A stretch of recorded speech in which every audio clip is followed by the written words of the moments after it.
Hello and welcome to the Exiles Podcast. This is a podcast we talk all things Newport County, and today I'm your host, Harrison Kidd. I'm joined by Gary Scapins, Owen Gardner, Luke Hawkins. Lovely stuff. So we'll start off looking at Newport's recent game, 1-1 against Cheltenham. Fair to say it wasn't the greatest of games. Owen, what did you think of the game?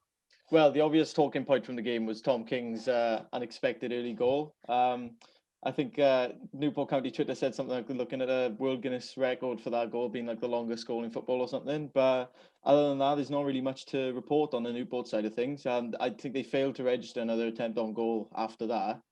And that goal even came against a run of play anyway. And then Cheltenham scored just before the half-time whistle went, which obviously, set the mood at Newport back a bit and sort of, it wasn't really a good time for them to equalise on the Newport side. And Newport managed to hold on for a point, really. I don't think there's anything much to say about that. Yeah, I think obviously, conceding just before half time is always going to kill any team. And then, midway through second half, I think they changed formations 3-5-2 to 4-3-3.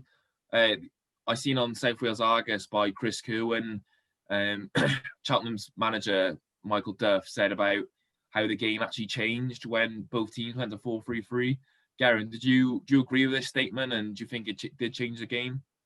Yeah, I think it's something that Newport haven't been too used to playing in recent time anyway, and you can see it in the stats of the game. Like they used to, with like a 3-5-2 or something, they're used to playing through the midfield. Whereas if you're playing against a 4-3-3, you've almost got to play around them, haven't you? So then once they get the goal back, then the formations change, and you can see by the stats of the game. I mean, Cheltenham had over double the shots, like 3 shots on target, and the possession was much more, and passes, everything was just better. So, yeah. Luke, obviously, this might be maybe a bit of an obvious question, but did Newport miss you? And if they did, how much did they miss him? Obviously, suspended. It's a massive loss for them in this game because they would have spent. Well, they had 60%. Cheltenham had 60% possession against Newport's 40%, and Sheehan is great at picking up the ball and carrying it and creating those clear-cut chances. And Newport only managed 1 shot on target the whole game. So, yeah, he was a massive blow for them, especially with the way the tactics changed as well. Yeah, I think that's what Sheehan is really good at, and like we said before, I think that is maybe why they went to the 4-3-3, because they did put Matty Dolan in just in front of the in front of the back four. Then I think that might have been because they want Dolan to pick the ball up from deep, because that is what, like you just said, Luke, that is what Sheehan is really good at, picking the ball up and turning defence into attack. Yeah, he's just got quality to dribble past players and then play a quality ball. And I don't think Newport had that throughout the whole game. That bit of quality to create a clear-cut chance.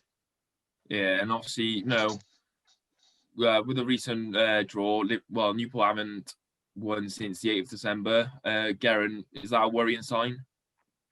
I don't think it's too worrying. I mean, you got the Christmas period, which is always just more busy anyway, and then alongside that, with people coming and going and just general play of the league over the winter period, I don't think it's too worrying. I think it will be quite urgent to get back into winning ways, because obviously you can't let it go on too long, because then you've got no momentum pushing on towards the end of the season.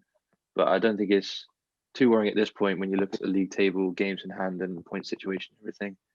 I think we'll still be pretty confident about everything moving forward.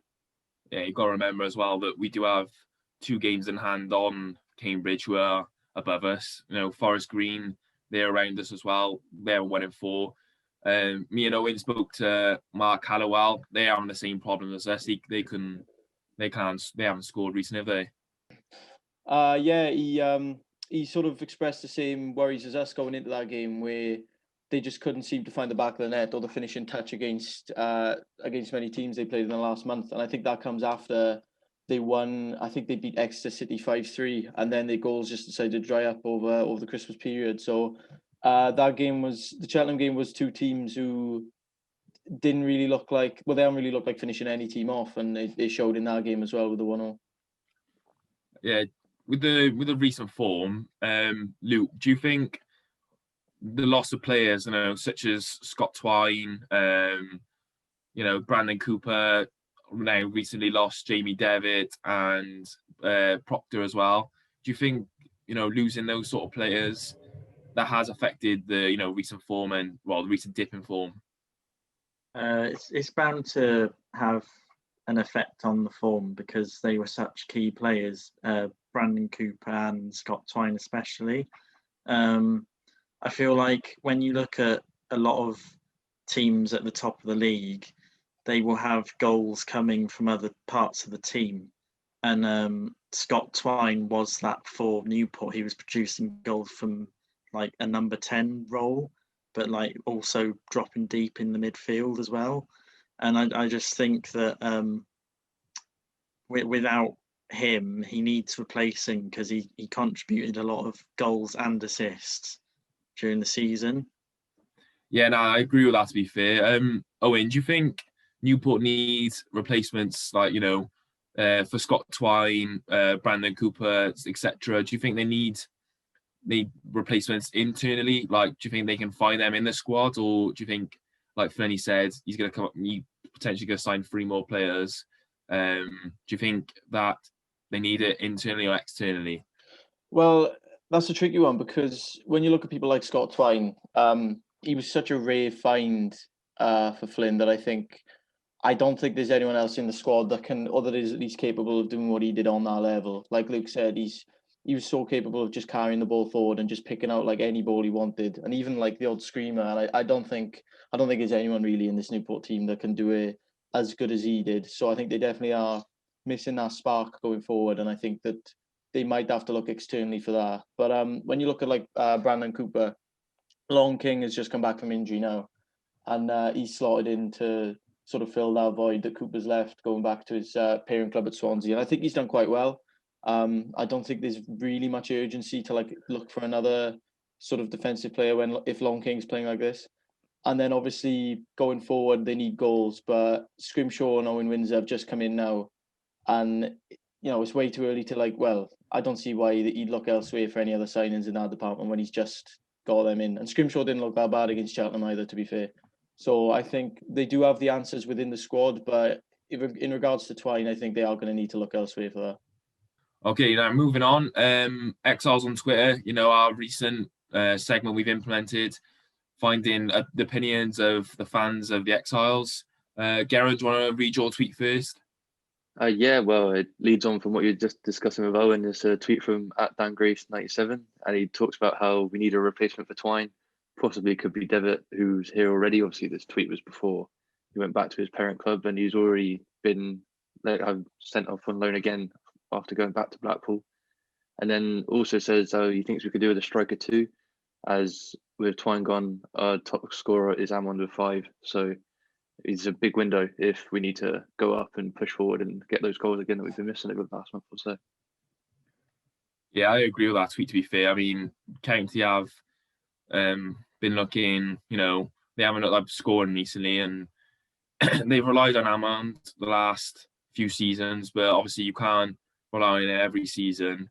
But it will be hard for Michael Flynn. You have to pull, a really good player at the bag to get a proven goal scorer now. Or it's like they're coming to the end of January now.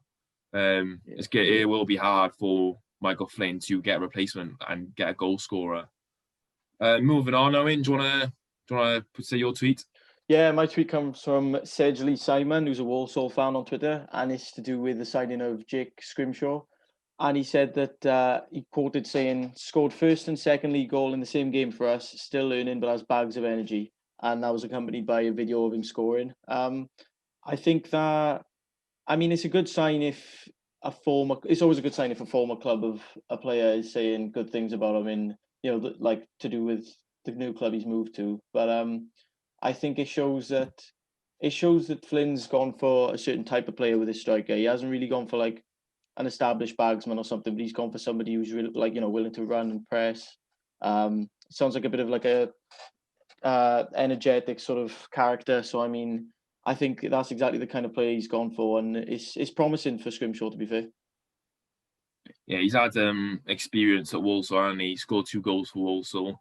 But yeah, I like with Flinney, he does tend to get strikers that do play up front and do work hard. Because I mean, if you don't work hard in our system, in the Newport system, I mean, it won't work for Newport, and you won't get results that they want.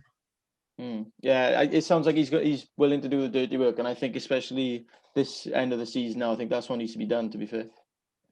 Yeah, Luke, do you want to implement your tweet, mate? I've got one from Liam 5 Jones, who says that we need players in ASAP because we've got nothing going forward.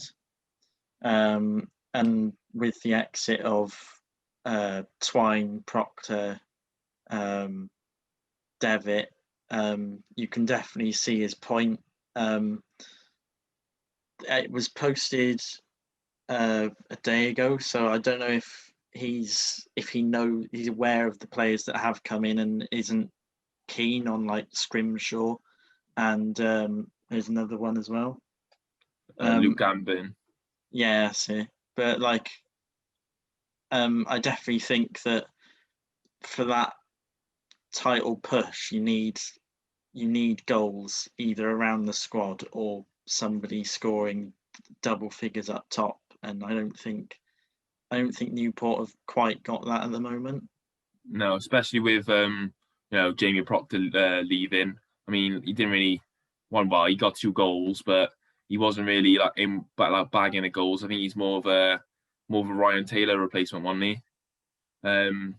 So yeah, I agree with that. I agree with that tweet. And I'm moving on to my tweet. I got a tweet from Sam McCarthy. This was on Colchester's Twitter. A reply to Gambin leaving for Newport. And he says, "I'm normally supportive and will defend the club's decisions to the death, but this takes a biscuit. It's ridiculous. Naturally talented, speedy, and totally underused. I would have him over Senior any day. What the hell is going on?" I think, just from that tweet, that is a really good sign for Newport. Obviously, why would he be so angry if he wasn't a good player? Do you know what I mean? I think a lot of the time you can see, if you don't know a player, you can see how good they are from the fans of their older club and what their replies are. So, I mean, most of these have been good. So it looks like Newport have got a good player. Yeah, if he fits in the system, then there should be nothing to worry about with him coming in at all. Should be just plain sailing, fits in nicely and play to the top of his potential easily. Yeah, and he's had experience as well. He's played in the Malta national team 27 times. He's 27 years of age, sorry. And he's a fast winger, so I don't see what can be wrong with that signing. Exactly. Moving on to our recently implemented segment called Behind Enemy Lines. This is a segment where we get a representative journalist, someone involved in the club, the Newport play next, and this will be the Oldham one. Hello guys, and welcome to Behind Enemy Lines. Today I'm joined by Dave Crowther-Green. He's a freelance journalist that covers, as an Oldham representative ahead of the weekend. Dave, how you doing? Not bad, mate. How are you? Yeah, really good, thanks. So looking forward to the weekend. Obviously, we got Newport got Josh Sheehan back. Obviously, suspended in the last game. From an Oldham perspective, any injury news, any suspensions ahead of the weekend? I think the main one that people were talking about recently was Zach Durnley. I mean, he's had an up and down season already since he joined permanently, since leaving Man United, and it's been a difficult season for him because when he's been playing, he's been doing quite well. He scored a few goals this season, but every so often he plays a few games and then he goes down, and you kind of think, is he ever going to get a proper run of games? Because he only seems to get 5 or 6 and then he gets another injury and it's a recurring thing. So that's the main one, really. I think he'll be a miss, especially with the club selling Danny Rowe recently. That'll be a couple of forwards out, and I think until they can get someone like Durnley back, they're gonna struggle a bit more up front. Yeah, you mentioned Danny Rowe there. Is that obviously he's a big player for you? is that a big blow for the rest of the season, or especially for the weekend as well? I would say so. I mean, it's a difficult one because since Harry Kewell's come in, Danny Rowe, he hasn't played as much, I think, as Latics fans would have thought he would. When he signed from Files last January, it was sort of this big striker signing that they were looking for, and it was quite an impressive signing with his form in non-league. And I think he ultimately struggled with the pressure a bit to perform for Latics. And I think when Kewell came in, he took him out the side a bit. He wasn't starting as many games and scoring as many goals as maybe fans wanted him to. And I think that's maybe they got an offer to take him to Bradford, and he had 6 months left in his contract. And I think the club really just took an idea to cash in and sort that deal out. But it leaves him in a bit of a strange position now because with Dearnley, with his injury record and Rowe leaving, they've really only got Conor McElhenney and Dylan Bahambula in sort of striker roles. So they've gone from sort of having 4 really good forwards to now having half the amount of players. And obviously you've seen this season that Oldham focus so much on attacking play. They score a lot of goals, and having gone from, like I say, having 4 really good attacking players scoring loads of goals to now having half that, it's going to be interesting to see how Kewell operates with less attacking players. Yeah, obviously, well, Newport and Oldham been on the same run of forms recently. Oldham's last win was against Newport, 16th December. Is that like something you expected over Christmas? I mean, the win against Newport, I wasn't surprised because the way Oldham have been playing away from home, and you compare that to the way that they play at Boundary Park, it's like a completely different side. They're like top of the away form record, and then like second bottom in the home record. And it's because I think the way that Kewell sets up to play, he's very much a counter-attacking manager. He doesn't want a lot of the ball, and he wants his players to, as soon as they get the ball, get on the attack, score loads of goals. And I think that's why it works away from home. And I think a lot of teams, when they play at home against Oldham, struggle with the amount of possession that they're going to have. And I think that's what happened when Newport did it. They just weren't expecting Oldham to just sit back and then wait for the counter-attack. And that's why they picked up the win. But they've struggled recently. And I think it's just, I don't know, it's difficult because there's a lot of expectation when they go away from home to score loads of goals, and you can only do it so much. And at home, like I say, it's a different story because they have so much of the ball at Boundary Park. I think they struggle with that mentality to try and dominate the game, and that's something that Kewell wants them to do a bit more. Obviously, win a few more home games, and the only way they're going to climb the table really is if they start winning some home games. Yeah, Oldham are 16th at the moment. Was that an expectation at the start of the season? Do you think you'd be higher or lower in the table? It's a difficult one because I think there's expectation within the fan base that they should be doing better. And look, Oldham are a big club for League Two.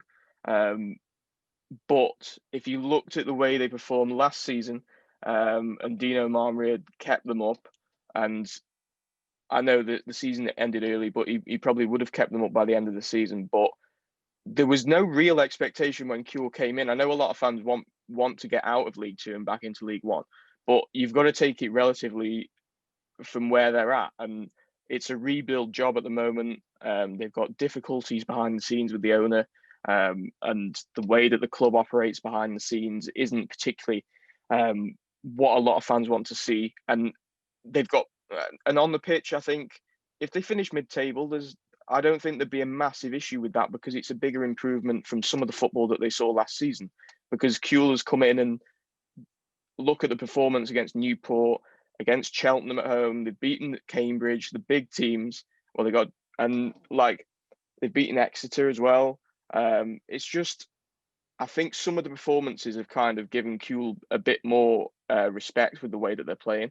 And they've shown that they are moving forward. They just need to sort of get a consolidation this season, I think. And then if they can build on it next season, maybe you can start looking at playoffs and things. But I think the expectation this season was just to see how it goes and see what they can do, really. Yeah. Well, like you said, obviously in the last game, it was Oldham beat Newport 4-2. Newport been struggling for goals recently. Do you think that's the sort of game we'll see? The fact that Newport can't struggle to score. In some games we have had a lot of possession. Obviously, you said it's different at home, but do you think, like, knowing that Newport do struggle to score goals, obviously we haven't really had a goal scorer this season. Do you think that's the way that the game will pan out? Oldham will sit back. Obviously, you said it was different at home, but do you think that'll be the way they play? I'm not sure. It's difficult because if you look at the way Oldham play at home, and even in some games away, they struggle to defend, and that's the main issue. If you get a chance where you've got somebody that can put the ball in the net, even though you haven't been scoring a lot of goals recently, if you've got someone that you can count on to score, they are most likely going to score if they get the chance, because Oldham simply have struggled to defend recently. Even at home, the last couple of games have been 3-2, 2-1. They let in a lot of goals at home, even though it tends to be they'll go 2-3-0 down and then come back in the last sort of half an hour to 3-2 or 2-1.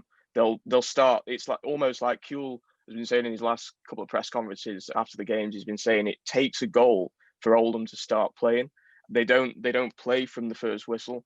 And he needs his team to try and start dominating games from the start. And I think that's where the home form has shown why they've struggled, because they just can't get going when they kick off. And like I say, if you get somebody that can put the ball in the back of the net first half or early into the second half, and you can go 2-0 up, that's where Oldham start to play then. The mentality kicks in where they have to we should probably go and equalise now, rather than going from the start and getting 1-0 up at home, going 2-0 up. They don't do that. It takes some pressure for them to start to perform. So, it's going to be an interesting one, because, like you say, if you're struggling to score goals, Oldham can't really defend goals at the moment. I think whoever gets the first goal might be really important in that sort of game if you're struggling to score goals. So, it's going to be an interesting one. It's hard to call, to be honest. And testing your knowledge here, if you had to take one player from Newport to Oldham, who would you take? Oh, see, I would have had this answer, and the last couple of games that I watched, and I know he's gone back now, but Scott Twine was someone who I really enjoyed watching, and some of the goals he scored this season. I know he's not at the club, so whether you'll let me off and have him, but you can have him. He's a really good player. I think he is championship quality. He's somebody that I was surprised to see playing in League Two. He's definitely somebody that maybe could play at League One level. So I would have gone with him, but I know he's gone back now. And like we both said, Newport and Oldham aren't on the best of form. So what's your score prediction for the game? I mean, I know you saying Newport aren't in the best sort of form, but you can't discount where they are in the table, and I'm not surprised that Newport are up there at this point in the season. Last season, you could sort of see where they were going, and I'm really, like I say, I'm not surprised that you've managed to get up there and lead the league for so long. But I think I'm going to go with a draw, just with what you've been saying with how they're struggling to score goals. I think maybe if Oldham can get the first goal, they can hold on to maybe like a 1-1 draw or a 2-2. I'll go with the score draw. All right, thank you, Dave. Thank you for coming on. It's been a really good insight into Oldham. And hopefully we'll see you guys next week. Thank you. No problem. Thanks a lot.